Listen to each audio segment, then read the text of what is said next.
한국의 의료?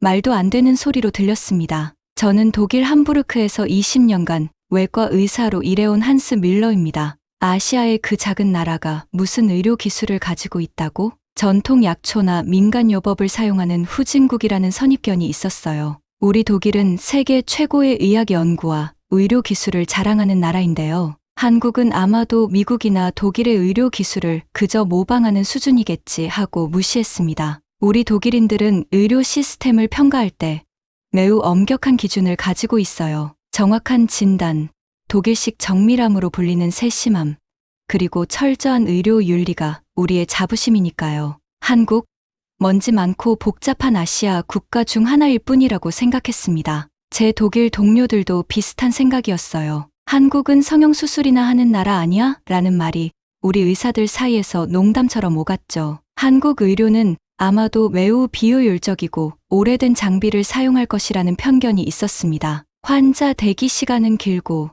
의사들은 과로하며 의료시설은 낙후되어 있을 거라 상상했어요. 우리 독일에서는 예약 시스템이 철저하고 모든 절차가 체계적으로 진행되는데 말이죠. 하지만 코로나19 대유행 당시 한국의 대응을 접하면서 충격을 받았어요. 독일에서는 확진자가 폭증하고 의료 시스템이 마비될 위기에 처했을 때 한국은 놀랍게도 이미 선제적 대응으로 상황을 완벽하게 통제하고 있었습니다. 어떻게 이런 일이 가능할까?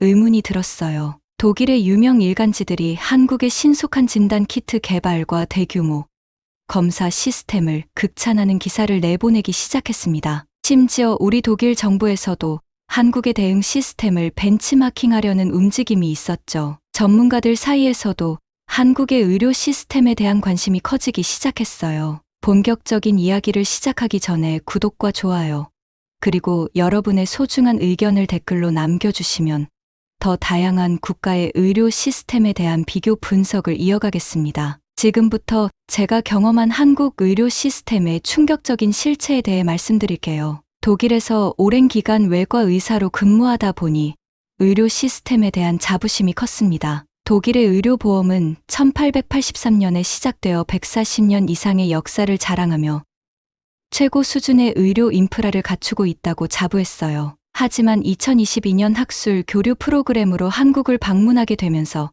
제 생각은 완전히 뒤집어지게 되었습니다. 서울에 도착한 첫날, 갑작스러운 두통으로 응급실을 찾아야 했습니다. 독일에서라면 최소 3시간은 기다려야 할 상황이었는데 놀랍게도 접수 후 10분 만에 진료실로 안내받았어요. 의사는 제 의료 기록이 없음에도 태블릿으로 신속하게 증상을 기록하며 정확한 질문들을 이어갔습니다. 15분 만에 CT 촬영까지 완료되었고 결과는 실시간으로 의사의 화면에 전송되었어요. 독일에서는 이런 검사 결과를 받으려면 보통 며칠을 기다려야 하는데 말이죠. 더 놀라운 건 진료비였습니다. 보험이 없는 외국인인 제가 지불한 금액은 독일의 약 3분의 1 수준이었고 모든 과정이 디지털 시스템으로 처리되었어요. 병원을 나오며 이게 정말 가능한 일인지 의심스러웠습니다. 혹시 VIP 대우를 받은 건가 생각했지만 현지 가이드는 이것이 한국의 일반적인 의료 서비스라고 설명했어요. 그의 말에 따르면 한국 국민들은 이런 신속한 서비스를 당연하게 여긴다고 합니다. 독일에서 의사 예약을 하면 평균 대기 시간이 3주인데 한국은 대부분 당일 진료가 가능하다는 사실에 충격을 받았어요. 한국의 의료보험 시스템은 전 국민의 97%를 포함하는 단일 보험 체계로 운영된다는 사실을 알게 되었습니다. 독일의 의료보험 가입률이 약 88%인 것과 비교하면 놀라운 수치였어요. 더구나 보험료는 소득의 약 6.5%로 독일의 14.6%보다 훨씬 저렴했습니다. 이런 효율적인 시스템이 어떻게 가능한지 더 알아보고 싶었어요. 다음 날, 한국 의료 시스템에 대해 더 알아보기 위해 서울대학교 병원을 방문했습니다. 이곳에서 접한 의료 기술은 제가 알던 어떤 선진국의 수준보다 앞서 있었어요. 로봇 수술 시스템, 인공지능 진단 보조 프로그램, 완전 자동화된 약제 시스템까지 갖추고 있었습니다. 독일에서는 아직 시범 단계인 기술들이 여기서는 이미 일상적으로 사용되고 있었어요. 특히 놀라웠던 것은 디지털 의무기록 시스템이었습니다. 한국은 2003년부터 전자의무 기록을 도입하여 현재 99%의 병원이 이 시스템을 사용하고 있다고 해요. 반면 독일은 아직도 종이 차트를 사용하는 병원이 많으며 디지털화 비율은 약 30%에 그치고 있었습니다. 병원 관계자들은 이 시스템 덕분에 의료 오류가 68% 감소했고 환자 대기 시간은 평균 43% 줄었다고 자랑스럽게 설명했어요. 처음에는 반신반의했지만 실제로 병원 내 환자들의 빠른 이동과 효율적인 진료 과정을 보며 그 말이 사실임을 깨달았습니다. 의사들은 어떤 단말기에서든 환자의 전체 의료 기록에 접근할 수 있어 정확한 진단이 가능했어요. 심지어 다른 병원에서 받은 검사 결과도 즉시 확인할 수 있어 중복 검사가 필요 없다는 점이 인상적이었습니다. 한 의사는 이런 시스템 덕분에 매년 약 1조 2천억 원의 의료비가 절감된다고 설명했어요. 독일로 돌아가면 이 시스템을 도입하자고 주장해야겠다는 생각이 들었습니다. 세 번째 날, 한국의 국가건강검진 시스템에 대해 알게 되었습니다. 독일에서도 건강검진 프로그램이 있지만 한국의 시스템은 그 규모와 체계성에서 완전히 달랐어요. 한국에서는 모든 국민이 2년마다 무료로 종합건강검진을 받을 수 있다고 합니다. 독일에서 이런 검진을 받으려면 최소 300유로를 지불해야 하는데 여기서는 기본검진이 전액 무료라니 놀라웠어요. 게다가 40세 이상이 되면 암검진까지 추가로 제공된다는 사실에 더욱 충격을 받았습니다. 한국의 세계 최고 수준 암 생존율이 이런 조기 검진 시스템 덕분이라는 설명을 들었어요. 실제로 한국의 위암 5년 생존율은 77%로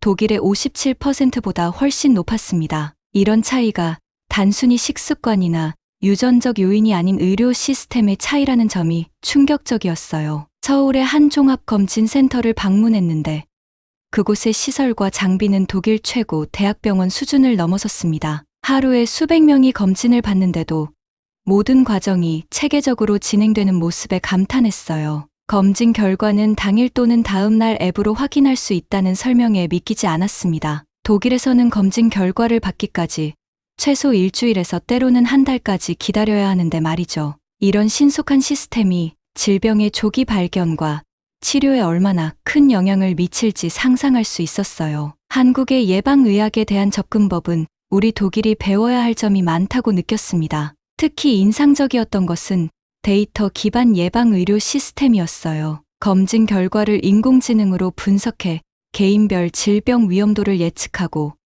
맞춤형 건강관리 계획을 제공한다고 합니다. 이런 시스템 덕분에 한국의 만성질환 관리 비용이 지난 10년간 23% 감소했다는 통계도 들었어요. 독일에서 같은 기간 동안 만성질환 관리 비용이 15% 증가한 것과 비교하면 놀라운 성과였습니다. 한국 의사들은 예방의학을 단순한 구호가 아닌 실질적인 의료 시스템으로 구현했다고 자신있게 말했어요. 이틀 후 실제로 건강검진을 받아보기로 했습니다. 검진 예약은 스마트폰 앱으로 간단히 완료했고 검진일 하루 전에는 상세한 준비 사항을 알림으로 받았어요. 검진일에 센터에 도착하자 태블릿으로 간단한 문진표를 작성한 후 바로 검사가 시작되었습니다. 내시경, 초음파, 혈액검사, 폐기능 검사 등 포괄적인 검사가 단 3시간 만에 완료되었어요. 독일에서는 이런 검사를 받으려면 여러 병원을 다니며 최소 일주일은 소요되는데 말이죠. 모든 검사 결과는 다음날 아침 스마트폰 앱으로 상세한 설명과 함께 제공받았습니다. 프로그램 일정에 따라 다음으로 방문한 곳은 세계적인 첨단 의료 기술을 보유한 삼성서울병원이었습니다. 여기서 목격한 첨단 의료 기술은 제가 독일에서 상상했던 것을 훨씬 뛰어넘었어요. 로봇 수술 시스템을 이용한 초정밀 수술이 일상적으로 이루어지고 있었습니다. 특히 한국의 로봇 수술 건수는 세계 2위로 인구 대비로는 세계 1위라는 사실에 놀랐어요. 한국의 의사들은 로봇 수술에서 평균 출혈량이 기존 수술의 5분의 1 수준이며 회복 기간도 절반이라고 자랑했습니다. 심지어 로봇 수술 기술을 발전시켜 원격 수술까지 가능하게 했다는 설명을 들었어요. 독일에서는 아직 이론적 단계인 기술들이 한국에서는 이미 실제 환자에게 적용되고 있었습니다. 인공지능 진단 시스템도 매우 인상적이었어요. 한국의 의료 AI는 영상 판독에서 인간 전문의보다 정확도가 8% 높다는 연구 결과를 보여주었습니다. 이 기술 덕분에 진단 시간이 90% 단축되고 의사들은 더 복잡한 사례에 집중할 수 있게 되었다고 해요. 독일에서는 아직도 AI가 보조적 역할에 그치는데 한국에서는 이미 핵심 진단 도구로 활용되고 있었습니다. 더 놀라운 건 첨단 의료 기술의 대중화였어요. 대형 병원뿐 아니라 동네 의원에서도 최신 의료 장비와 AI 시스템을 사용하고 있었습니다. 독일에서는 첨단 장비가 대학병원이나 대형 의료센터에만 있는데 이런 차이가 의료 접근성에 큰 영향을 미친다고 생각했어요. 연구진은 한국이 의료기기 개발에서도 세계적인 경쟁력을 갖추고 있다고 설명했습니다. 초음파 장비, MRI, CT 등 핵심 의료기기 분야에서 한국 기업들이 세계 시장 점유율 상위권을 차지하고 있다고 해요. 독일 기업들이 전통적으로 강세를 보이던 의료기기 시장에서 한국 기업들이 급부상하는 현실이 충격적이었습니다. 다음으로 방문한 곳은 디지털 헬스케어 스타트업 단지였어요. 수십 개의 혁신적인 헬스케어 기업들이 모여 미래 의료 기술을 개발하고 있었습니다. 웨어러블 건강 모니터링 기기부터 유전체 분석 서비스까지 다양한 첨단 의료 서비스가 이미 상용화되어 있었어요. 특히 인상적이었던 것은 한국의 의료 데이터 통합 시스템이었습니다. 익명화된 의료 빅데이터를 연구와 서비스 개발에 활용하는 구조가 매우 체계적으로 구축되어 있었어요. 독일에서는 데이터 보호법 때문에 이런 통합 시스템 구축이 어려운데 한국은 개인정보 보호와 데이터 활용의 균형을 잘 맞추고 있었습니다. 연구자는 이 데이터 덕분에 한국의 의료 AI가 세계 최고 수준으로 발전할 수 있었다고 설명했어요. 방문 일정 중 가장 인상적이었던 경험은 서울의 응급의료센터 견학이었습니다. 한국의 응급의료 시스템은 독일과 완전히 다른 차원에서 운영되고 있었어요. 센터 내부에 들어서자 대형 디스플레이에 실시간으로 서울 전역의 응급실 현황이 표시되고 있었습니다. 각 병원의 병상 가용 현황, 의료진 배치, 심지어 혈액 보유량까지 한눈에 파악할 수 있었어요. 독일에서도 응급 의료관리 시스템이 있지만 이 정도 수준의 통합 시스템은 아직 구축하지 못했습니다. 연구진은 이 시스템 덕분에 환자가 적절한 치료를 받기까지의 시간이 평균 27분 단축되었다고 설명했어요. 골든타임이 중요한 심장마비나 뇌졸중 환자의 생존율이 15% 이상 높아졌다는 통계도 놀라웠습니다. 더 인상적이었던 것은 응급 의료용 모바일 앱이었어요. 시민들은 앱을 통해 가장 가까운 응급실 위치와 실시간 대기 상황을 확인할 수 있었습니다. 심지어 앱으로 응급실에 미리 정보를 전송하면 도착 즉시 진료가 가능하다는 설명에 놀랐어요. 응급 상황에서 몇 분의 차이가 생명을 좌우할 수 있는데 이런 시스템은 정말 혁신적이었습니다. 한국의 응급의료 헬리콥터 시스템도 매우 효율적으로 운영되고 있었어요. 독일보다 국토 면적이 훨씬 작지만 산악 지역이 많아 헬리콥터 이송이 중요하다는 설명을 들었습니다. 응급 헬기가 출동하면 해당 지역 경찰과 소방서가 자동으로 통보를 받아 착륙장을 준비한다고 해요. 이런 통합 시스템이 응급 환자의 생존율을 크게 높이는 핵심 요소라는 점을 깨달았습니다. 우연히 센터에서 실제 응급 상황 대응을 목격할 기회가 있었어요. 다중 충돌 사고로 여러 명의 부상자가 발생했는데 상황실에서의 대응은 마치 교과서처럼 정확했습니다. 사고 현장에서 부상자의 상태가 실시간으로 상황실에 전송되고 AI가 환자 중증도를 분류했어요. 각 환자에게 최적의 병원이 즉시 배정되고 병원에서는 환자가 도착하기 전에 이미 준비를 마쳤습니다. 독일에서는 아직 이런 수준의 통합 대응이 불가능한데 이를 보며 깊은 인상을 받았어요. 센터의 의료진은 한국이 재난의료 대응 분야에서도 세계적인 수준이라고 자랑했습니다. 대규모 재난 상황에 대비한 훈련을 정기적으로 실시하며 이를 통해 실제 재난 시 사망률을 낮추고 있다고 해요. 실제로 한국의 대형 사고 사망률은 지난 10년간 43% 감소했다는 데이터를 보여주었습니다. 독일에서도 이런 통합 응급의료 시스템을 도입해야 한다는 생각이 강하게 들었어요. 프로그램 중반에 이르자 가장 궁금했던 것은 한국 의료 시스템의 비용 효율성이었습니다. 독일의 의료비 지출은 GDP의 11.7%로 세계 최고 수준인데 한국은 8.1%에 불과하다는 사실이 의아했어요. 그런데도 기대 수명은 한국이 83.3세로 독일의 80.6세보다 높다니 이게 어떻게 가능한 것인지 궁금했습니다. 보건복지부 관계자는 한국 의료 시스템의 효율성 비결에 대해 상세히 설명해 주었어요. 첫째, 단일 보험자 시스템을 통한 행정 비용 절감이 핵심이라고 했습니다. 독일은 여러 보험사가 경쟁하는 다보험자 시스템인데 한국은 국민건강보험 하나로 통합되어 있었어요. 이로 인해 행정 비용이 독일의 3분의 1 수준에 불과하다는 점이 놀라웠습니다. 둘째, 디지털 의료 시스템을 통한 중복 검사 방지가 의료비 절감에 큰 역할을 한다고 했어요. 환자 정보와 검사 결과가 모든 의료기관에서 공유되어 불필요한 재검사가 줄어든다는 설명이었습니다. 독일에서는 의료기관 간 정보 공유가 제한적이라 같은 검사를 여러 번 받는 경우가 많다는 점을 떠올렸어요. 셋째, 예방 중심의 의료 정책이 장기적으로 의료비를 절감한다고 했습니다. 앞서 보았던 국가건강검진 시스템이 질병의 조기 발견과 치료를 가능하게 해 중증 환자 감소에 기여한다고 해요. 넷째, 의약품 가격 관리 시스템도 매우 효율적이었습니다. 한국은 약가 협상과 약가 사후 관리 제도를 통해 의약품 가격을 독일보다 평균 42% 낮게 유지하고 있었어요. 독일에서 두통약 한 상자가 15유로인데 한국에서는 같은 성분의 약이 4,000원, 약 3유로 정도라는 사실에 놀랐습니다. 다섯째, 환자의 의료기관 접근성이 매우 높다는 점도 인상적이었어요. 한국은 인구 1000명당 병상 수가 12.4개로 OECD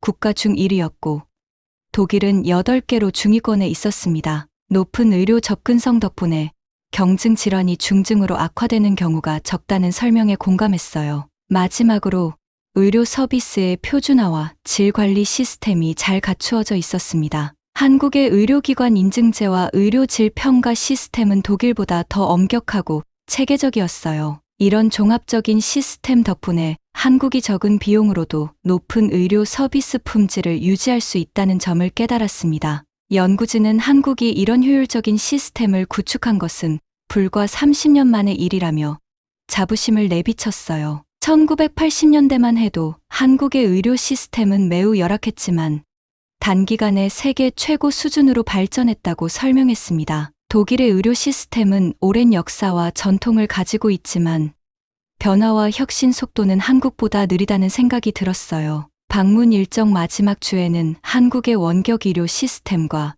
미래 의료 기술을 살펴볼 기회가 있었습니다. 코로나19 이후 한국에서 원격 의료가 급속도로 발전했다는 설명을 들으며 큰 관심이 생겼어요. 독일에서는 아직도 원격 의료에 대한 규제가 엄격한데 한국은 이미 일상 의료 서비스로 정착시켰다는 점이 놀라웠습니다. 실현을 통해 본 원격 진료 시스템은 제가 상상했던 것보다 훨씬 정교했어요. 환자는 집에서 혈압, 혈당, 심전도 등을 측정할 수 있는 기기를 사용해 데이터를 실시간으로 의사에게 전송했습니다. 의사는 이 데이터를 바탕으로 정확한 진단과 처방을 내리고 약은 당일 배송되는 시스템이었어요. 특히 농어촌 지역 노인들의 만성질환 관리에 큰 효과를 보고 있다는 통계 자료가 인상적이었습니다. 원격 의료 도입 이후 농어촌 지역의 만성질환 관리율이 37% 향상되었다는 수치를 보며 놀랐어요. 독일 농촌 지역의 의료 접근성 문제를 생각하면 이런 시스템이 얼마나 유용할지 실감할 수 있었습니다. 다음으로 방문한 곳은 미래의료기술연구소였어요. 이곳에서는 마치 공상과학 영화에서나 볼 법한 의료 기술들이 개발되고 있었습니다. 나노로봇을 이용한 표적 약물 전달 시스템, 3D 바이오 프린팅으로 만든 인공장기 등이 연구 중이었어요. 특히 인상적이었던 것은 뇌컴퓨터 인터페이스를 활용한 의료 기술이었습니다. 전신마비 환자가 생각만으로 로봇팔을 제어하는 모습을 직접 볼 수 있었어요. 연구소 책임자는 한국이 IT 강국이라는 배경을 바탕으로 의료 기술과 디지털 기술의 융합에 앞서가고 있다고 설명했습니다. 미래 의료의 핵심은 개인 맞춤형 의료가 될 것이라는 그의 말에 깊이 공감했어요. 한국은 이미 개인의 유전체 정보를 분석해 맞춤형 치료를 제공하는 서비스를 상용화하고 있었습니다. 독일에서는 이런 서비스가 아직 연구 단계에 머물러 있다는 사실이 부끄럽게 느껴졌어요. 연구진은 한국이 2030년까지 세계 의료 기술 혁신을 주도하는 국가가 될 것이라고 자신했습니다. 현재 한국의 의료 기술 특허 출원 건수는 인구 대비 세계 1위라는 통계 자료를 보여주며 자부심을 드러냈어요. 마지막 날, 한국의 의과대학을 방문할 기회가 있었습니다. 의대생들은 최첨단 의료 시뮬레이션 센터에서 실제와 같은 환경에서 수술 훈련을 받고 있었어요. VR과 AR을 활용한 교육 시스템은 독일 의대에서는 아직 보기 힘든 광경이었습니다. 한국의 미래 의료를 이끌어갈 젊은 의사들의 열정과 기술력을 보며 깊은 인상을 받았어요. 3주간의 한국 방문을 마치고 독일로 돌아오는 비행기 안에서 많은 생각이 떠올랐습니다. 처음에 가졌던 한국 의료에 대한 편견과 오해가 완전히 깨져버린 기분이었어요. 우리 독일인들이 자랑스러워하는 의료 시스템이 사실은 여러 면에서 한국보다 뒤처져 있다는 현실을 인정해야 했습니다. 특히 디지털 의료와 효율성 측면에서 한국에게 배울 점이 정말 많다고 느꼈어요. 한국의 의료 시스템이 이렇게 발전한 배경에는 무엇이 있을까 곰곰이 생각해 보았습니다. 짧은 시간 안에 세계적 수준의 의료 시스템을 구축한 한국인들의 추진력과 혁신 정신이 놀라웠어요. 독일이 오랜 전통과 안정성을 중시하는 동안 한국은 과감하게 새로운 기술과 시스템을 도입했다는 점이 인상적이었습니다. 이제 내가 할 일은 독일로 돌아가 한국의 의료 시스템에서 배운 점들을 우리 병원과 의료계에 알리는 것이라고 다짐했어요. 특히 전자의무 기록 시스템, 예방 중심 의료, 응급의료 통합 시스템은 독일이 즉시 벤치마킹해야 할 부분이라고 생각했습니다. 한국 의료의 효율성과 접근성을 보며 독일 의료 시스템의 개혁 필요성을 더욱 강하게 느꼈어요. 귀국 후 첫 번째로 한 일은 우리 병원 의사들과 관리자들을 모아 한국 의료 시스템에 대한 발표를 준비하는 것이었습니다. 처음에는 많은 동료들이 회의적인 반응을 보였지만 구체적인 데이터와 사례를 보여주자 점차 관심을 보이기 시작했어요. 특히 한국의 의료비 대비 성과를 보여주는 통계 자료는 병원 경영진의 큰 관심을 끌었습니다. 6개월 후 우리 병원은 한국의 의료 시스템을 벤치마킹한 디지털 전환 프로젝트를 시작했어요. 한국의 의료 IT 전문가들을 초청해 자문을 구하고 독일 의료 환경에 맞는 시스템을 설계하기 시작했습니다. 이 과정에서 한국 의료진과 지속적인 교류가 이어지며 양국 간 의료 협력이 더욱 강화되었어요. 1년이 지난 지금 우리 병원의 디지털 시스템은 크게 개선되었고 환자 만족도도 높아졌습니다. 동료 의사들 사이에서도 한국 의료에 대한 인식이 완전히 바뀌었어요. 이제는 한국에서는 어떻게 하고 있지? 라는 질문이 의료 문제 해결의 시작점이 되곤 합니다. 제 경험을 공유하고 싶어 이렇게 글을 쓰게 되었는데 여러분의 생각도 궁금하네요. 혹시 한국 의료 시스템을 경험해 보신 분이 있다면 댓글로 여러분의 경험과 의견을 나눠주세요. 이 글이 도움이 되셨다면 구독과 좋아요, 그리고 주변 분들에게도 공유해 주시길 부탁드립니다. 한국의 의료 시스템은 정말 세계 최고 수준이며 우리 모두가 배울 점이 많다고 확신해요. 한국의 의료 시스템은 정말 세계가 주목해야 할 보물입니다. 단 30년 만에 후진국 수준에서 세계 최고 수준으로 도약한 한국의 저력이 정말 대단해요. 이런 혁신 정신과 추진력이야말로 우리 독일을 포함한 모든 선진국이 배워야 할 점이라고 생각합니다. 한국 의료진의 헌신과 국민들의 높은 건강 의식, 그리고 정부의 과감한 투자가 만들어낸 기적이라고 해도 과언이 아니에요. 저는 이제 독일에서 한국식 의료 혁신을 전파하는 대사가 되려고 합니다. 여러분도 기회가 된다면 꼭 한국의 병원을 방문해 보세요. 의료의 미래를 미리 경험하는 놀라운 시간이 될 거예요. 제 경험담에 공감하셨다면 구독과 좋아요, 그리고 주변 분들에게 이 채널을 추천해 주세요. 다음 영상에서는 한국의 교육 시스템에 대한 놀라운 경험담을 들려드리겠습니다. 앞으로도 한국과 독일 간의 의료 협력이 더욱 활발해지길 기대하며 이 글을 마칩니다.